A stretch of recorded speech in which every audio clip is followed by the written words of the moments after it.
Okay, good morning everyone. Good morning po. Welcome to our praise and worship this morning. And before we start, hilingin po ang lahat na samahan ako sa isang panalangin. Let's pray.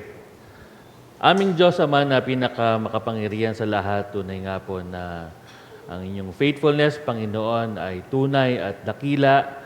At alam namin, Panginoon, na despite ang aming mga pagkukulang, ang aming shortcomings, Panginoon, ang inyong pagmamahal sa amin ay hindi nagmamali. And it's for that reason, Panginoon, that we come to you, Panginoon, with a humble heart. Humingi kami ng kapatawaran sa mga kasalanan na aming nagawa nitong nakalipas na linggo. Linisin niyo kami, Panginoon, sa mga kasalanan ito, sa mga bagay na hindi nakapagbigay ng kasiyahan, Panginoon, sa inyong harapan. Maging karapat-dapat sana kami, Panginoon, na magsamba sa inyo, pagbabless namin ang iyong pangalan ng isa't isa. Panginoon, maraming salamat sa mga pagpapala na aming na-receive this past week, Panginoon, sa mga estudyante namin, Panginoon, ang inyong pag-iingat, Panginoon, ay binabalik namin sa inyo. Sa mga professionals namin, Panginoon, salamat sa trabaho, sa kapasidad upang masuportahan namin ang aming mga sarili, ang aming mga pamilya. Ganon din ang aming simbahan, Panginoon, at ang inyong gawain. Lahat ng ito ay binabalik namin sa inyo. Panginoon, meron kami mga kapatid na nag-celebrate ng birthday and anniversary, Panginoon. The 1 year of blessings, Panginoon, sa kanilang buhay, Panginoon. I'm sure they are very happy, Panginoon, and thankful for those. And Panginoon, sa umagang ito, kami po ay magpapatuloy sa aming pag-aaral ng inyong salita, Panginoon, ay nadadalhin sa amin na aming chairman, Pastor Armando Santos. Pagpalain niyo po siya, Panginoon, at bigyan niyo siya ng kalakasan at katalinuhan upang ma-deliver niya ng maayos ang mensahe na nais mong iparating sa amin. Lahat ng ito ay aming inihiling sa matamis sa pangalan ni Jesus. Lahat tayo magsasabi ng Amen. Amen. So, bago ang lahat, tayo po ay magdadako sa ating announcement and greetings. So, our weekly schedule continues every Sunday, 9 a.m. ang ating prayer time, and followed by our Sunday school at 9:15. So, kanina po ay tinapos ng ating chairman ang study on standing firm. Firm on what? On the truth. So, maganda po yung naging discussion natin, and we look forward to the next lesson next Sunday. And we encourage everyone to join because ito po yung pagkakataon na nakakapag-interact po tayo sa ating speaker at sa isa't isa. Kasi during the time ng message, siyempre, hindi na tayo makapag-participate. We just listen at aamin na lang tayo. But during Sunday School is the time na tayo ay malayang makakapag-express ng ating saloobin, ng ating opinion, at makakapagtanong din po tayo sa ating mensahero. Kung merong hindi malinaw, ay tayo po ay pwede magtanong at tayo naman po ay sasagutin ng ating pastor chairman. So we encourage everyone to attend the Sunday School. And at 10 a.m., of course, our worship proper, and we have always been late. Lagi po tayong late ng 10 minutes, 5 minutes to 10 minutes. So let's make it a point on the following Sundays, we start on time so that we also end on time. For our professional Bible study, ito po ay dinaraos online every first and third of the month. Although last Monday, hindi po kami nakapag-aral because of some schedule challenges ni Pastor Ribo, but I believe itutuloy po ito bukas. So for those who are available, it's online via Zoom, and yung link po ay ina-announce naman po doon sa ating messenger group. So for our professionals and sa mga miyembro po natin na walang gagawin, bukas ng 8 p.m. kayo po ay malayang iniimbitahan na umattend. And every Tuesday po ang prayer meeting online. And on Fridays, andyan po yung dalawang batch na nililid ng ating chairman for Bible study. For Bible study naman on Saturdays for men and women. First and third Saturdays online. Second and fourth is on-site. So welcome po tayong lahat na dumalo. And for our Aroscaldo outreach, ito po ay dinaraos once a month, every Saturday. So for this month, kailan po tayo, Chairman, yung ating Aroscaldo? Sa katapusan po ba? Last Saturday of the month. So last Saturday of the month. And mag-a-assign po tayo ng isa sa ating mga kabataan na magli-lead ng prayer. So dati po, tayo po ay kumakain lang eh. So ngayon tayo po ay pagdadasal po natin yung mga tao na ating binibigyan ng arroz caldo. So for this month of October, our theme is Learning from Giants of Faith, and it was kicked off by our Pastor Ribo last Sunday. Sino po yung pinili ni Pastor na Giant of Faith last Sunday? Sino po? Si John. So this morning, we'll see kung sino naman po ang gagamitin ng Diyos para tayo ay matuto about being faithful. On October 20, tayo po ay magdaraos ng Pastor's Appreciation Sunday. So lagi po natin ginagawa ito taon-taon, and we encourage everyone to bring something, no? Something for our pastors. Wala naman pong minimum value kung ano po ang nasa kalooban natin. Ito po ang ating sundin. It is a form of showing our appreciation for their 1 year or for their many years of service for our church. Alam mo naman po natin that we only have 2 pastors, no? Si Pastor Chairman at saka si Pastor Ribos. So, on October 20, it's their day. Let's appreciate them. Panahon po ngayon ng tag-ulan, so marami pong inuubot, sinisipon sa ating mga kabataan. So tayo po ay mag-ingat at let's take some vitamins and enough rest para po tayo hindi magkasakit. And patuloy po nating nire-remind ang lahat na makiisa, lumakok at makinabag. Huwag lang po tayong makinig. No, lagi po sinasabi ng ating chairman yan, that's about time na tayo ay mag-participate. That's why we always remind everyone to attend the Sunday school because it's very interactive. Ang ating Christmas tree offering at Family Day will be earlier this year. It will be on December 15. So inaasahan po natin na magiging masaya po ang ating Family Day as usual, and magkakaroon po tayo ng sharing of blessings, and we hope that it will be a successful fellowship. For next Sunday, ang presider po natin ay si Teacher Romeo, and our special number is our Predicador Sig. And let's give our clap offerings for our birthday celebrants. Si Kyla po ay nag-celebrate ng kanyang birthday, and ang ating Predicador Sig and si Ate Tina ay nag-celebrate ng kanilang wedding anniversary last October 10. So sila po ay kinasal last October 10, 2010. Kaya 10-10-10 yun eh. No? So, matalino talaga yung kapatid ko eh. No? 10-10-10. So, happy anniversary. For our financial report, ang pumasok po last Sunday ay 55,370, and ating pong gastusin ay 31,100. So, maraming salamat po sa inyong pagtangkilik sa gawain ng simbahan, at patuloy po sana kayong pagpalain ng ating Diyos. So, yun po ang ating greetings and announcements. May I request Kuya EJ and the music team for our songs of praise and worship.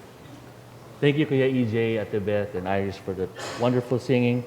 Ngayon po, we are now in our pastoral prayer para po dun sa mga may tanging kahilingan at may tanging pasalamat. Kayo po ay inaniyahan na pumunta sa harapan. Tayo po ay papanalangin ng ating pastor, Chairman Pastor Arman Santos. But before that, we will sing our invitational song, Alam Kong May Magagawa ang Diyos.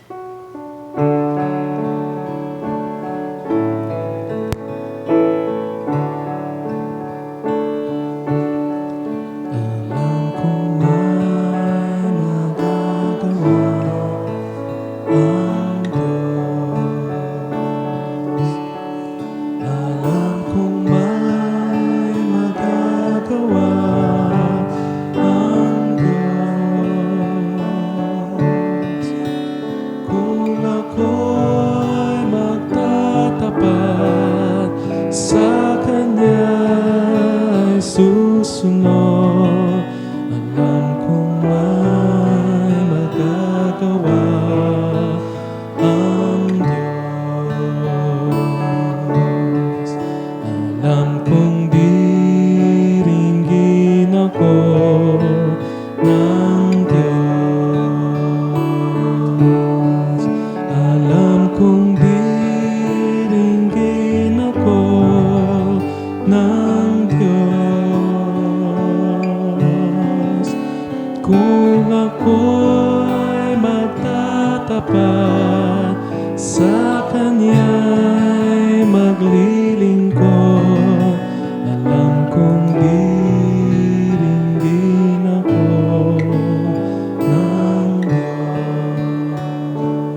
po ay lumapit sa harapan, yung pong mga may nais na dalhin sa Diyos sa panalangin.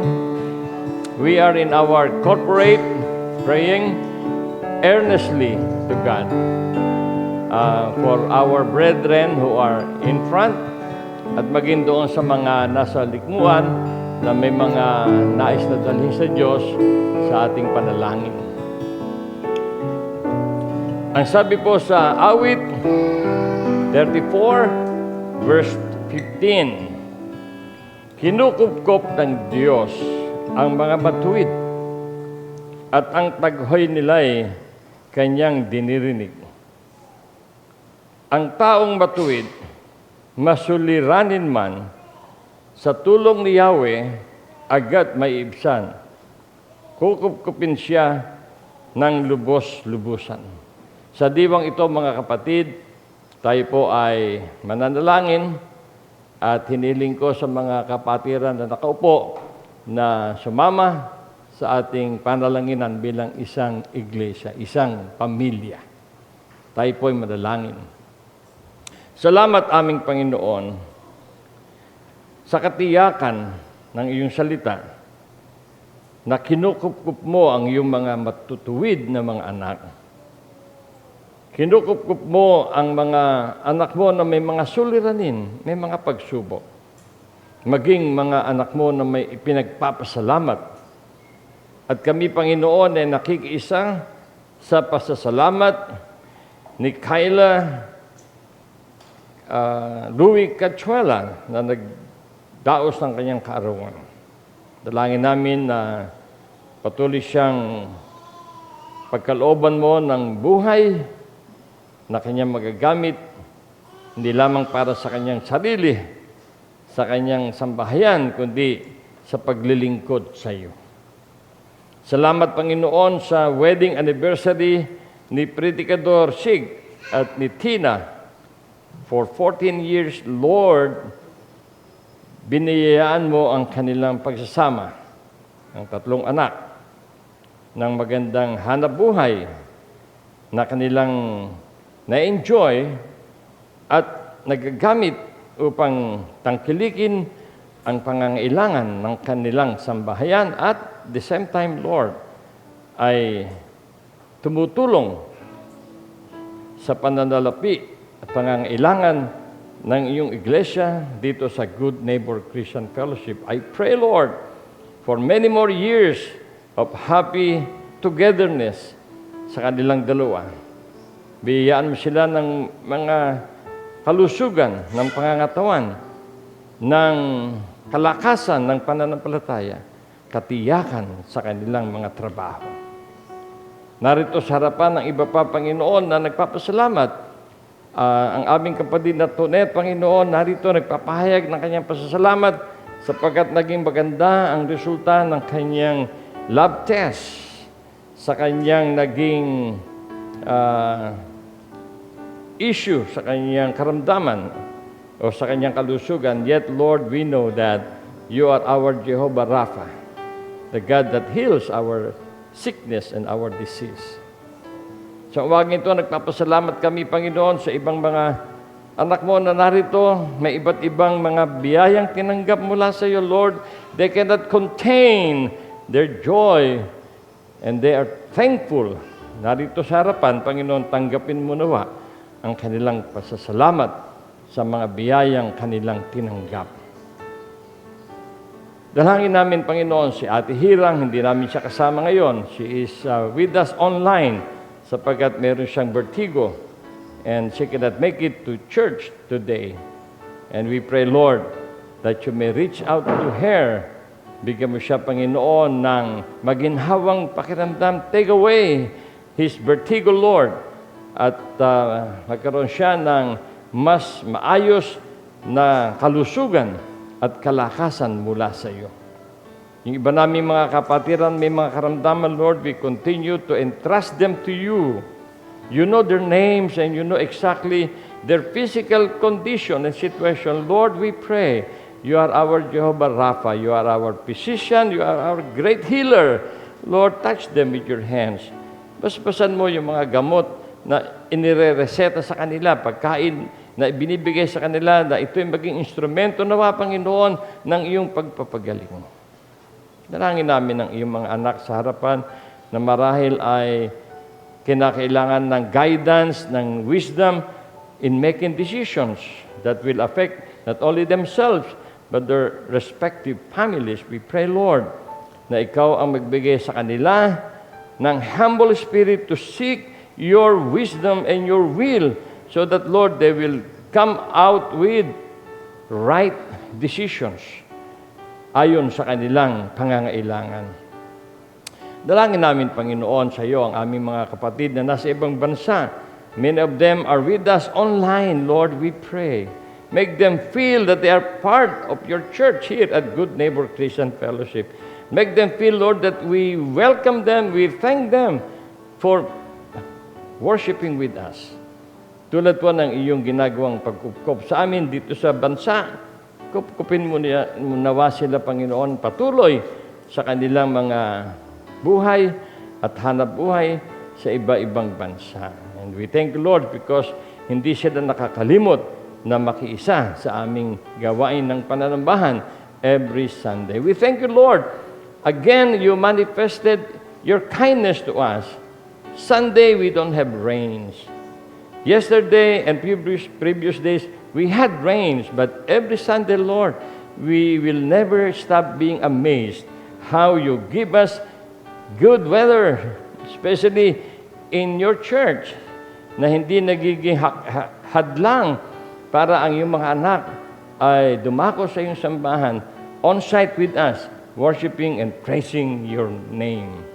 Panginoon, salamat sa iyo sa iyong pagbibigay sa iyong mga anak na nasa harapan ng katiyakan, ng assurance na you will never leave them, you will never forsake them, you will never forget them. Salamat sa iyo, Panginoon, sapagkat alam namin na dininig mo ang aming mga dalangin, tinanggap mo ang aming pasasalamat, tinanggap mo, Panginoon, ang aming kahilingan, ang aming pakiusap sa iyong patuloy na pagpapala sa aming buhay. Sa pangalan ni Jesus. Amen at Amen. Ngayon naman po ay nasa giving of tithes, pledges, and offering po tayo. So malayo po nating dalhin ito sa harapan habang tayo nakapakinig ng masayahing tugtugin.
Tayo po ay manalangin.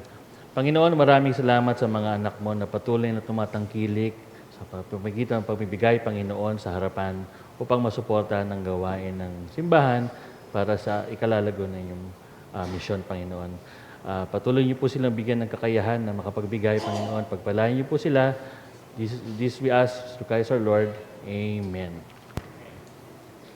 Maraming salamat, EJ. We continue to lift high the name of Jesus every day of our life. It's a challenge to us. Okay?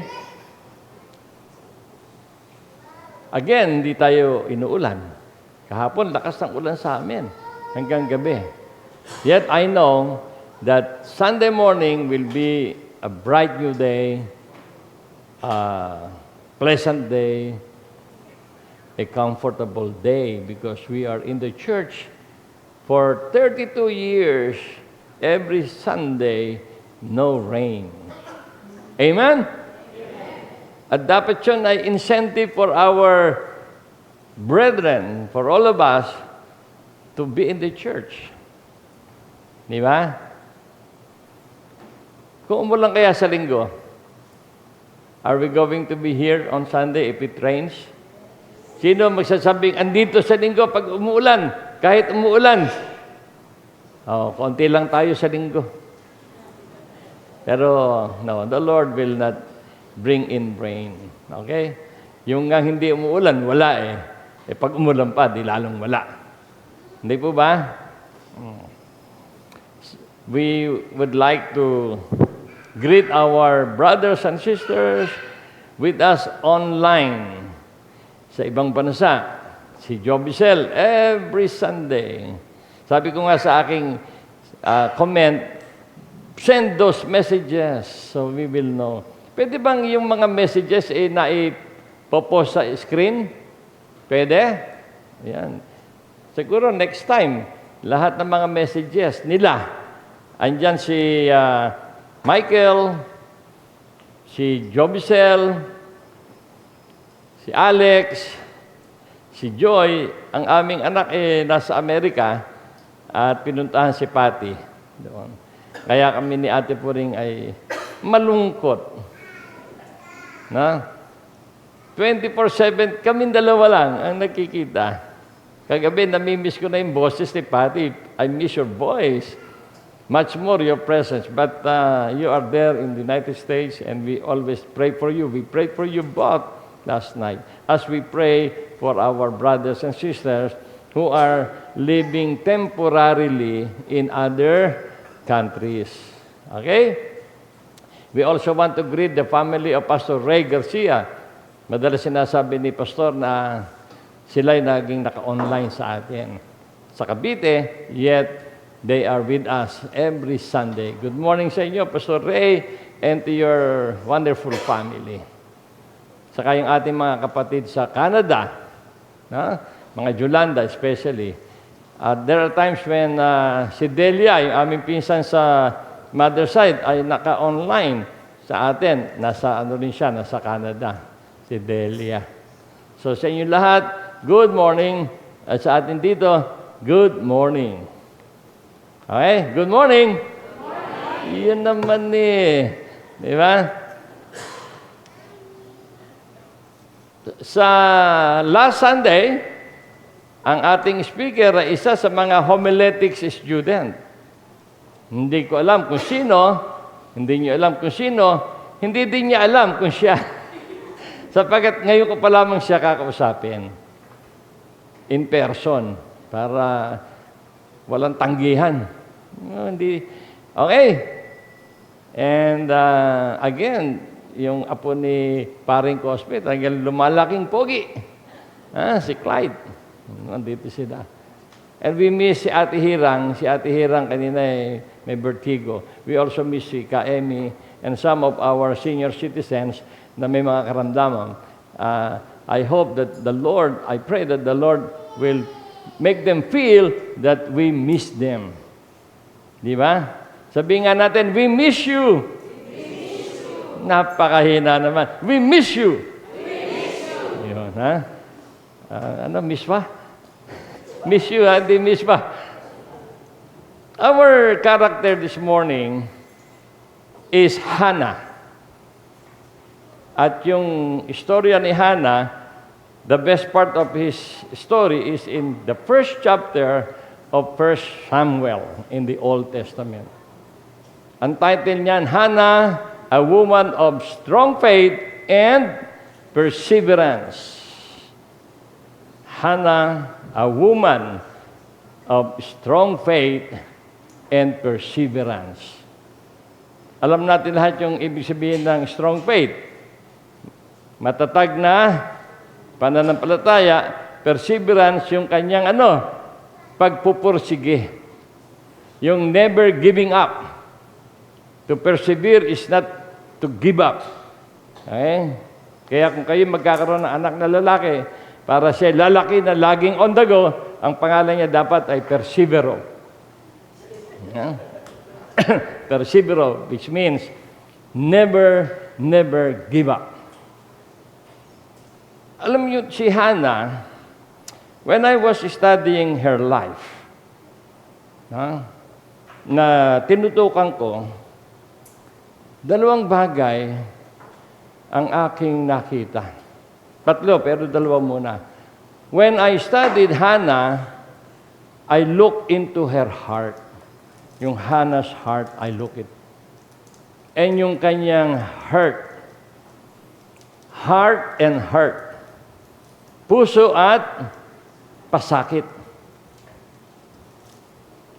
When I was studying this woman, nalulungkot ako eh. Pwede pa nga maiyak ako eh.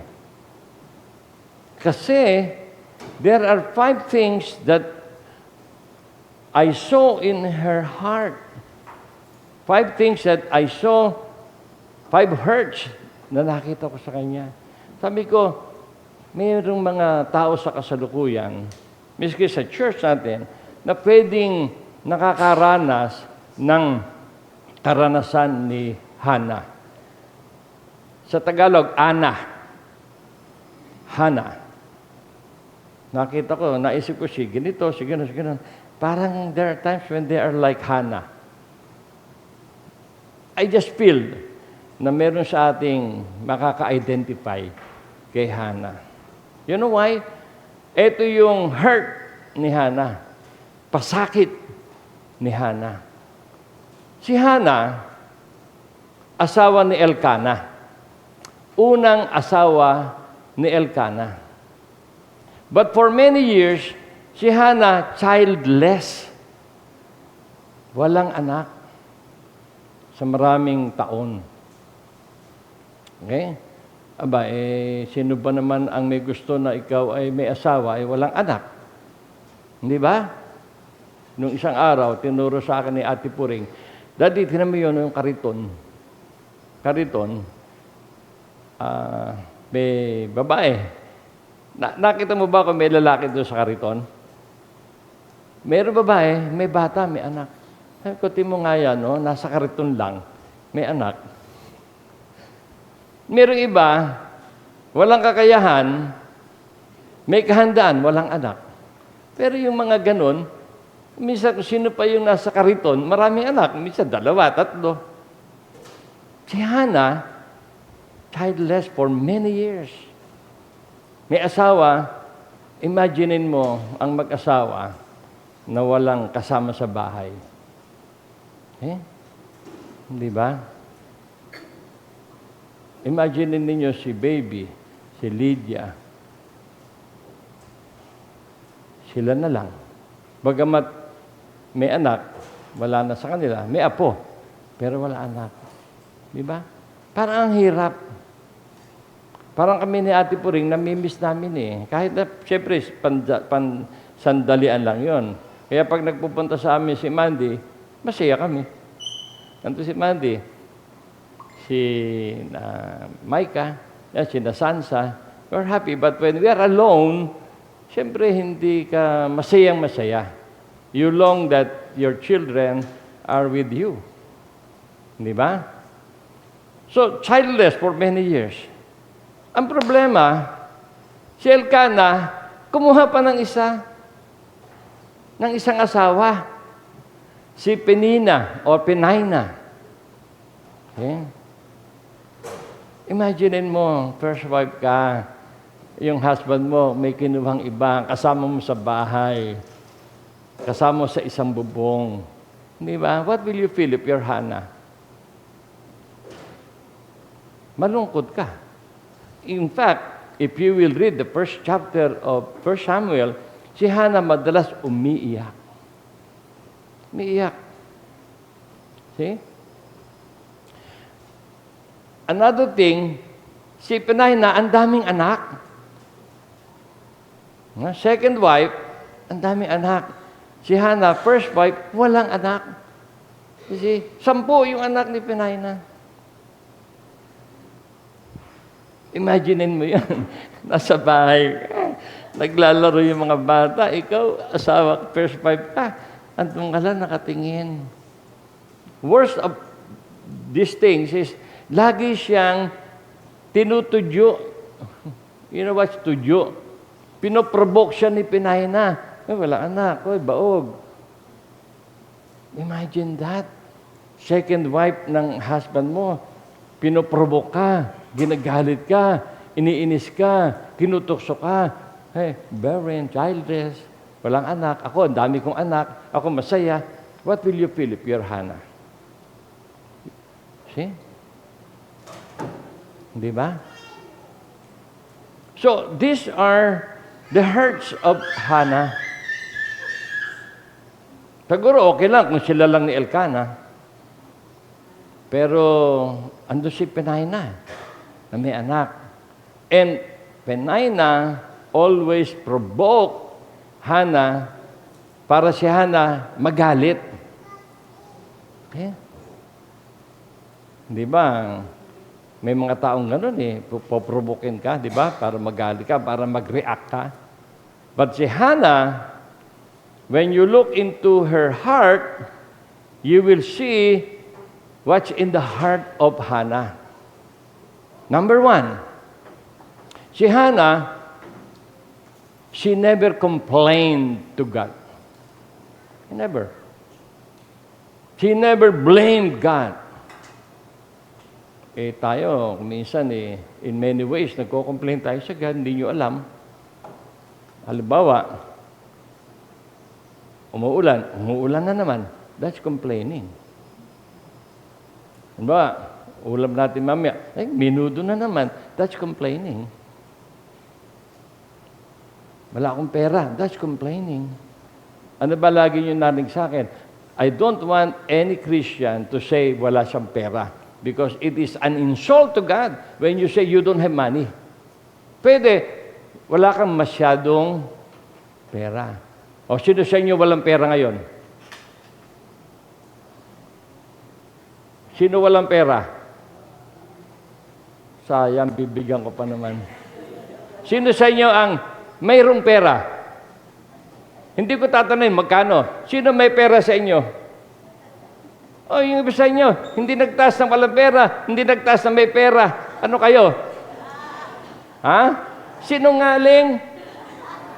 O, sino sa inyo walang pera? Walang pera. So, sino sa inyo mayroong pera kahit na anong halaga yan? See? Never complain. Never say, wait, you don't have money. It is a form of complaint. We do not complain to God. We only trust God.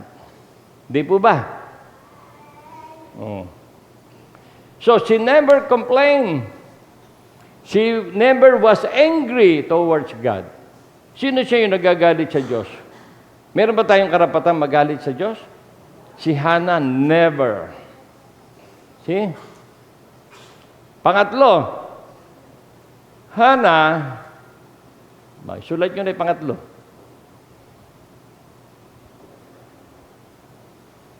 Si Hannah never wished ill towards Penina. She did not fight with Penina. She never wished ill to happen to Penina. Hindi siya nanalangin na, Panginoon, bigyan mo nga ng sakit si Penina. Hindi siya nakipag-away. Hoy, second wife ka lang, ha?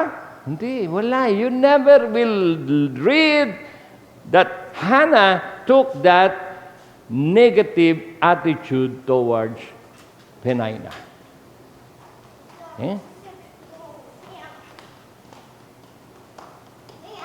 She never. Lagi natin sinasabi naman yun We never pray, we never think of bad things towards other people. Diba? Meron pa Number 5. She never plotted against Hannah. Against Penina. Wala. See? All she did was to simply cry to God. when you cry to God, it is not a form of complaint. When you cry to God, it is a way of telling God what you want in your life and what you want God do for you. At yun ay genuine demonstration of your faith in God.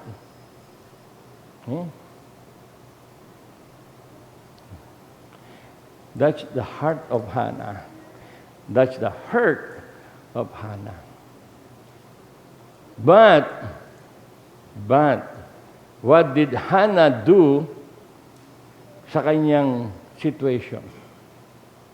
Okay?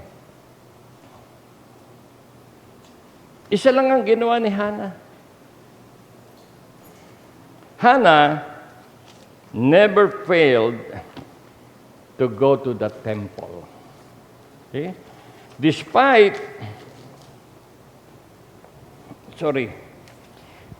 her situation, despite her condition, despite her disappointment, she never stopped going to the temple. Okay?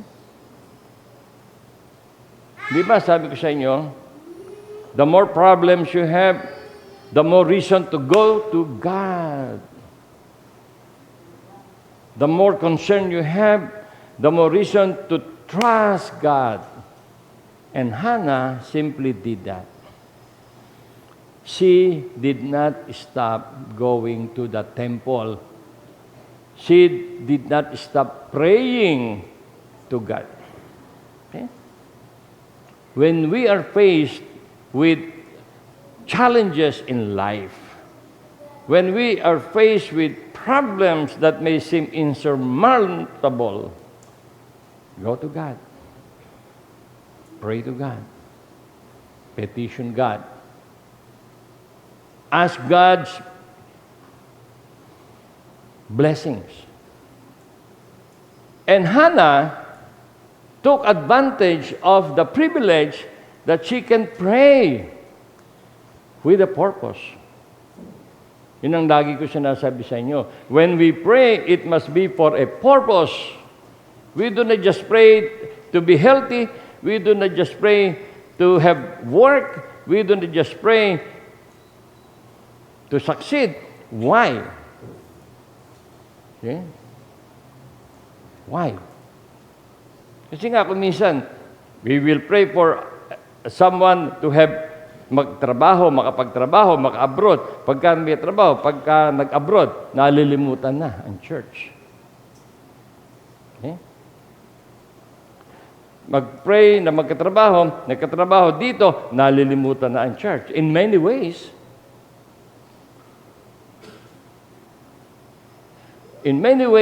we forget the church when we have work. Ang minsan, binibiro ka, ang hirap namang ipanalangin makatrabaho kayo eh. Pag nakatrabaho kayo, nakapag-abroad kayo, nalimutan nyo na church eh. Hannah prayed with a purpose. Isa lang yung purpose ni Hannah. In fact, yung isang hurt ni Hannah, napagkamalampas siyang lasinggera. Okay? Ang hirap nun. Nasa church ka, sasabihin ng pastor, lasing ka, no? Eh, si Hannah, gano'n na sinabi ni Eli. Hoy, lasing ka, umuwi ka. Di ba? Kasi when Hannah was in the temple, she was praying, crying. Bumubukas ang kanyang bibig, walang boses. Because she was crying, she was murmuring, she was silently praying to God. Ang sabi ng priest, hoy, kung maglalasing ka, wag dito sa temple, umuwi ka. Pinapagkamalan pa. Meron palang gano'n, pastor, no? Nagpuyat ka, no? Kaya ka natutulog. Di ba? Wala ka nung Sunday. Bakit wala ka Sunday? Inuna mo pa yung ganito, no? Si Hannah, hindi siya tumayo, hindi siya Nagtaas ang boses, mali kayo, Eli, priest Eli, hindi ako lasing. Baka kayo. Baka kayo. Ano ang sinasabi ni Hannah? If the Lord will favor His servant, that the Lord will give me a son, ano pinalangin ni Hannah? Isang anak lang. God, give me a son. Para may kumupkop sa akin pagtanda ko. Para may mag-alaga sa akin. Para hindi ako tinutukso ni Penina. Para hindi naman ako mukhang kawawa sa aming community. May asawa nga, matanda na, baog pa. Para hindi nila ako No, hindi yun ang prayer ni Hannah. See, ano ang sabi ni Hannah? And she made a vow, saying, Lord Almighty, if you will only look on your servant's misery. See, sa pakiramdam ni Hannah, he is living a miserable life. Dahil nga dun sa nangyayari. And remember me, and not forget your servant. Oh God, don't forget me. Remember me. See? But give her a son. Give her a son. Ano gagawin niya? I will give him to the Lord for all his days of life. Ibibigay ko siya sa Panginoon. Ipapaubaya ko siya sa Panginoon. And no razor will ever be used on his head. Mga nasa right bow yun. Lord, if you will give me a son, I will dedicate him to you. Is it a possessive prayer? Is it a selfish prayer? No. It is simply a prayer for mercy so that she can continue serving God, worshiping God through His Son. Ang sabi niya, I will dedicate him to you. Ganda, di ba? So kayo, manalangin kayo ng isang anak, i-dedicate nyo sa God. In fact, it is a figurative representation of what we pray to God. Lord, bigyan mo ko ng hanap buhay. At yung aking hanap buhay, I will dedicate it to you. Di ba? Lord, let me finish my college degree and I will dedicate my future to you. Do you pray like that? Do you pray with a purpose? Why do you want, si Sophia, she wants to be a doctor. Hindi ko pa siya tinatanong, why do you want to be a doctor?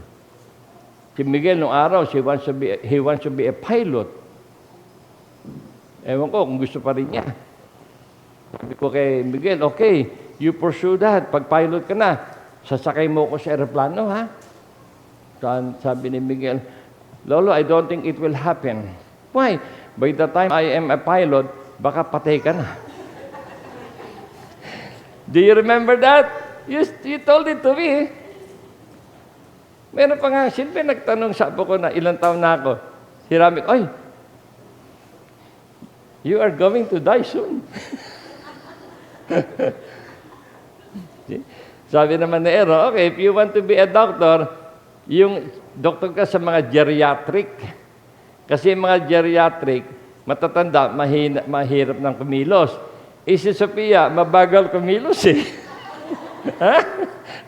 Baka kung cardiologist, pag may inatake, by the time na nandun si Sophia, namatay na.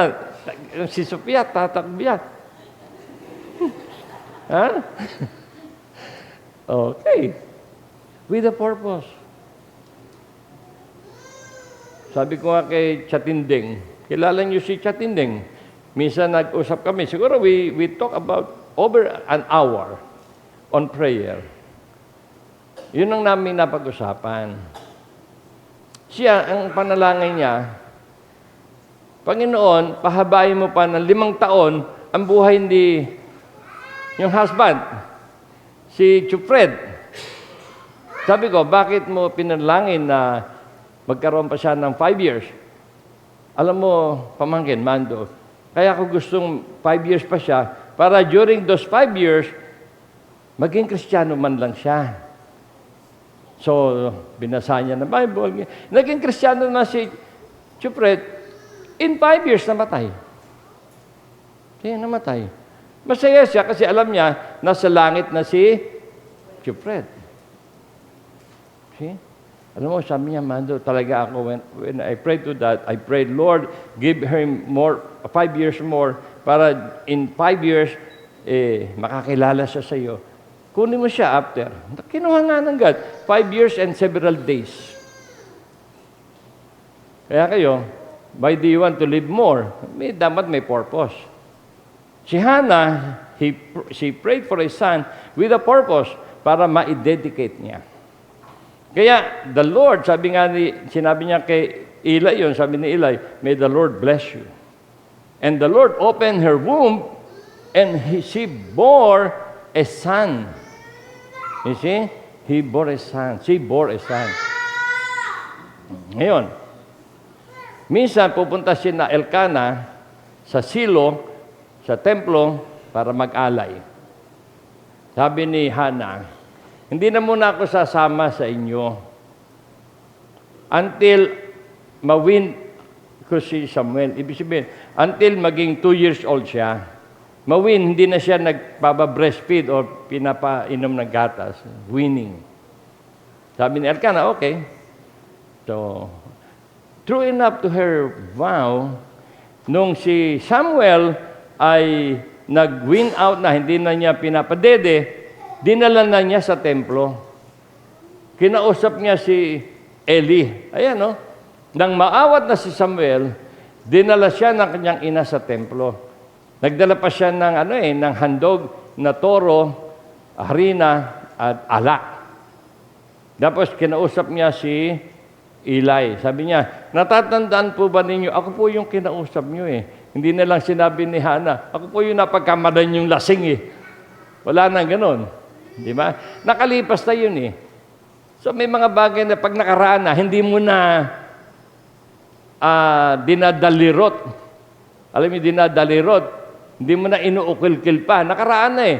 Hindi naman sinabi ni Hannah na, ako po yung babaeng nakatayo sa tabi nyo at nananalangin kay Yahweh. Napagkamalan nyo ako lasing, wala. Wala na yon. Nakalipas na eh. Pag nakalipas na, wala na. Hindi ba? Nakaraan na eh. Bagong buhay na yan eh. Narito pa ako para ihandog ang aking anak bilang pagtupad sa aking pangako kay Yahweh, nabigyan niya ako ng anak na ihahandog ko sa kanya. And here, Samuel, I am offering him to God. And he will stay here all the rest of his life. Wow! Iisang anak, ihahandog mo sa Diyos, hindi titira sa iyo, titira sa templo, sa pangangalaga ni Eli. See?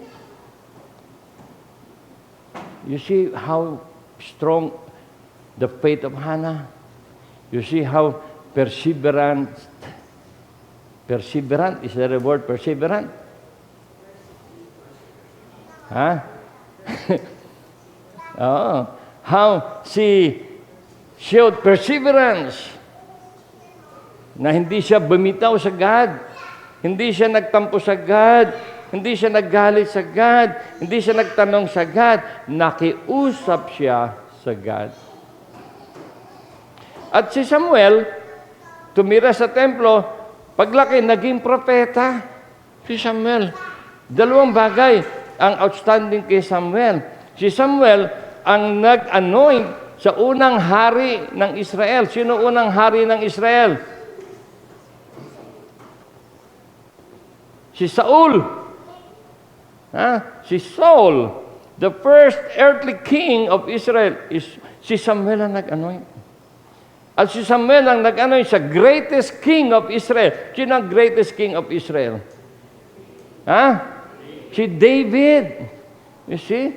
So you can imagine, how long Samuel lived to the point that God chose him to be a prophet to anoint the first earthly king of Israel, Saul, and the greatest king of Israel, David. Why? Because of Hannah's prayer. Because of Hannah's undefiled faith in God. Because of Hannah's wholehearted dependence on God. If we have hurts in our life today, you go to God. Remember Hannah. How Hannah responded. Hindi Hannah reacted. Because when you react to problems, it becomes very emotional. When you respond to problems, it becomes reasonable. And in times of problems, your reason must be stronger than your emotion. Because if you will react to any situation, hindi yan guaranteed. But when you respond with your reason, the result will be okay. Kasi pagka-emotion, pabare-bara ka. Bigla ka, ayoko na, resign na ako. Ayoko na, suko na ako. No. Wag ka reason, why? Laging ganun, why? What can we learn from Hannah? 3 things, as I will end.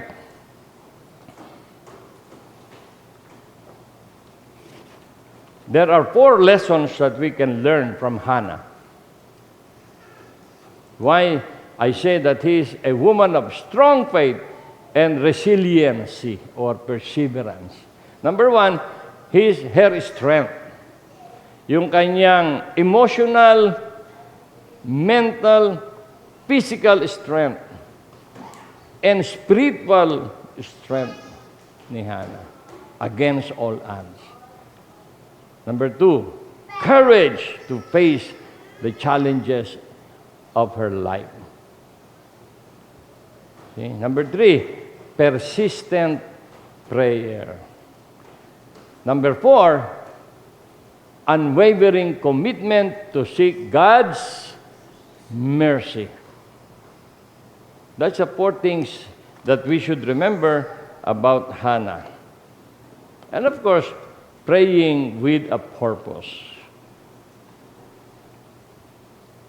Amen? Would you like to be Hannah? Okay. Mga lalaki, I will not ask you, would you like to be Elkanah? Huh? Perry, you would like to be Elkanah? Alam nyo, isa pa, ang kaibahan ni Sarah saka ni Hannah, alam nyo, ang kaibahan ni Hannah at ni Sarah? Si Sarah, sinabihan niya si Abraham, sipingan mo si Hagar. Wala tayong anak eh.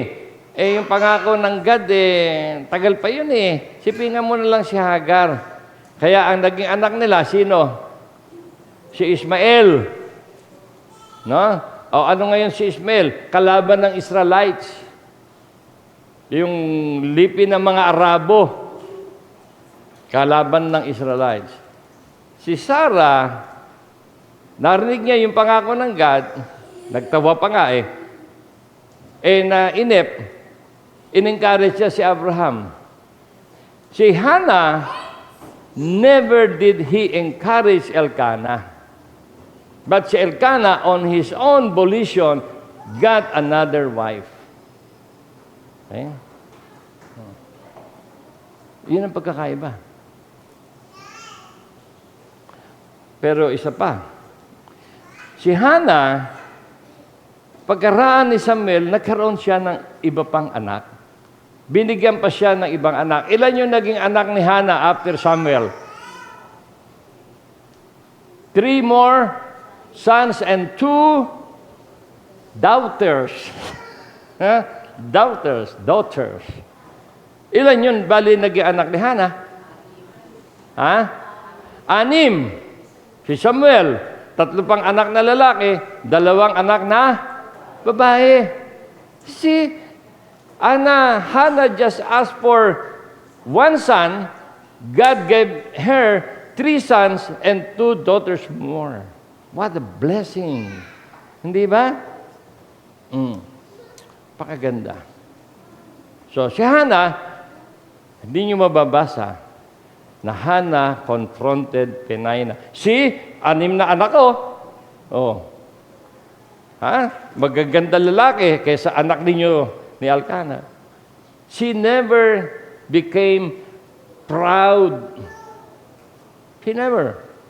She continued to be humble before God. Ganda, di ba? That's the point of our study. Have strong faith in God. Be persistent in your prayer life. Kaya pagka 9 o'clock, dito na kayo. Bakit dito tayo pag 9 o'clock? Kasi yun ang ating church prayer time. Kanina, ang dami namin, 10. Baka wala pa. Ako, si Pare Cosme, si Jojo, si Dory, si Junior, si Susan, si Rian, sino pa? Si Perry. O walo. Ang dami namin. 8. Ha? Sunday school. Ayan, dumating na si Khaled. Ika Benji, lesson nga ni Ika Benji, tatayo ka eh. Ha? Pag mali asawa mo, tumayo ka, sabihan mo, mali. Ganda, si Blenny. Oh. Sino pa yung mga dumating? Si Aaron. Ang dami naming andito. Si Mercy pala, di ba? Si Baby. Sa prayer meeting ka ba dumating o sa Bible study? Ha? Hindi mo na maalala. Sa prayer. Andiyan sila, di ba? Oh. Be here, 9 o'clock. Kasi lesson natin about prayer din how can we have church prayer kung mas marami pa yung bakanting silya kesa sa nakaupo? Di ba? Be like Hannah. Despite her situation, she never stopped coming to the temple to pray. Tayo, we do not just pray. We eat. Si Hannah, hindi. Tayo, may sopas. Daig natin si Hannah. But one thing, we should be thankful to God about Hannah's heart, and Hannah's heart is her dedication to prayer and his unwavering faith in God. Amen? Tayo po'y manalangin. Father, we thank you for the life of Hannah, her heart, her hurt, and her determination to stick with you, to come to you and pray with a purpose. Tulungan mo kami, Panginoon, na in our own ways, in this present generations, we may experience the hurts of Hannah. But help us, Lord, to have the heart of Hannah, never blaming you, never getting angry towards you, never stopping praying to you.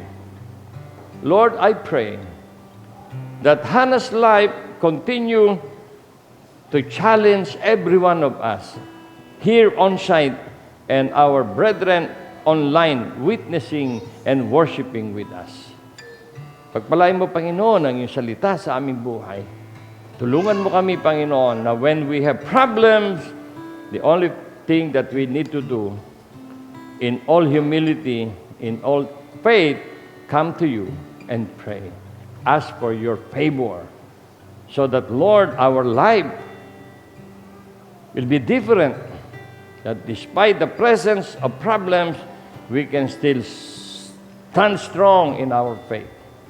We can still be consistent in our prayer life. We can continue to be in the church to worship you together with the brethren. Bless each one of us. Bless your words in our life. In Jesus' name we pray. Everybody say, Amen and amen.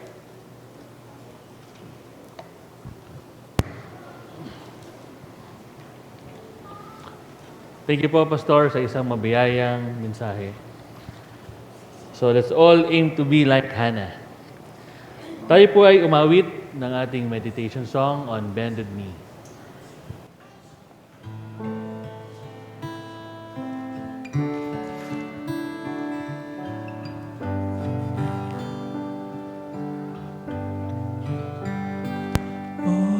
bended knee I come, with a humble heart I come, bowing down before your holy throne,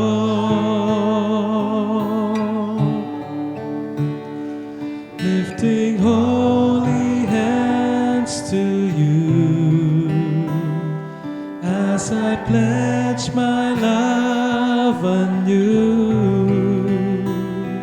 I worship you in spirit, I worship you in truth. Make my life a holy praise unto you. Sing on bended knee. On bended knee I come, with a humble heart I come, bowing down before your holy throne, lifting holy hands to you as I pledge my love anew.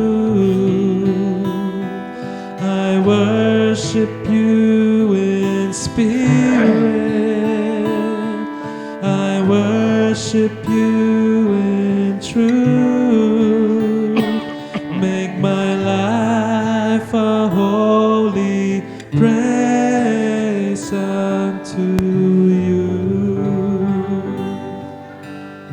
For our closing prayer and benediction, our Pastor Armando Santos. Tayo po'y tumingin lahat. Tayo manalangin. Let's all bow our heads. As I always say, let's bow our heads. Let's close our eyes. Let's open hearts to God. Aming Diyos at aming Ama, maraming salamat po na kami ay nakapagsagawa ng aming sama-samang pananambahan sa iyo sa iyong templo dito po sa Good Neighbor Christian Fellowship. Maraming salamat, Panginoon, sapagkat mula pa sa aming tahanan hanggang makasapit kami sa iyong templo ay iningatan mo kami. Inalayo mo kami sa anumang panganib. At yun po ang aming pag-asa, Panginoon, na sa aming pag-uwi, muli naming mararanasan ang iyong pag-iingat, ang iyong subaybay. Salamat, Panginoon, sapagkat hindi mo hinayaan na kami ay maging tamad sa pagpunta sa church ngayong linggo, maliban na lamang sa aming mga kapatid na may mga karamdaman. Salamat, Panginoon, sa buhay ni Hannah na nagbigay sa amin ng magandang aralin sa amin pong paglilingkod sa iyo, sa amin pong makikipagkaisa sa iyo. Sa panahon ng mga pagsubok, lumapit kami sa iyo at manalangin. Panginoon, dalangin ko po sa iyo na iyong mga salita na amin pong natututunan, nalalaman, tulungan mo kaming gamitin ito upang kami maging maingat sa aming buhay, na hindi kami mailigaw ng mga taong malayo sa katotohanan. Tulungan mo kami, Panginoong, hindi matinag sa aming mabubuting kalagayan sa buhay.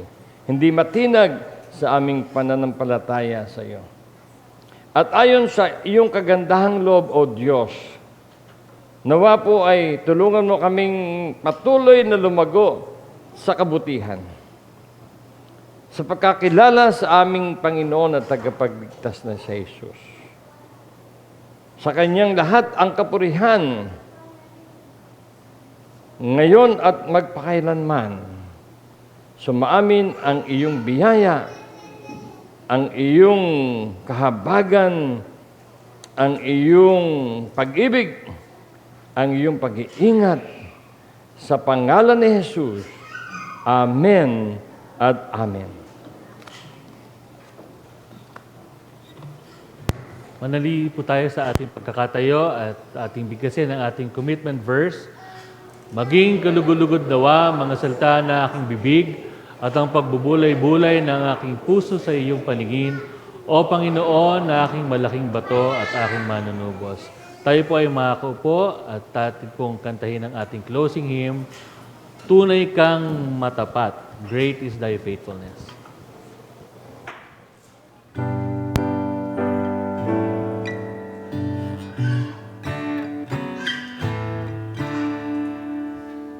O Diyos naming Ama, laging tapat ka, hindi nagbabago sa tuwi-tuwi na namamalagi ang awat pagsinta. Ang katapatan mo'y walang hanggan. Tunay kang matapat, tunay kang matapat. Araw-araw aking namamalas. Ang nasa ko ay aking natatanggap. Tunay kang matapat hanggang wakas. Kahani tag-ulan at sa tag-araw, buwan, araw at bituin umikinang, nag-aawitan na may kasiyahan.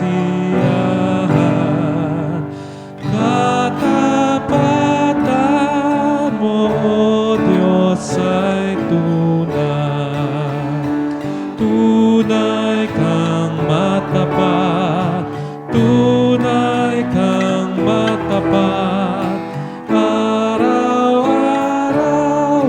aking namamalas.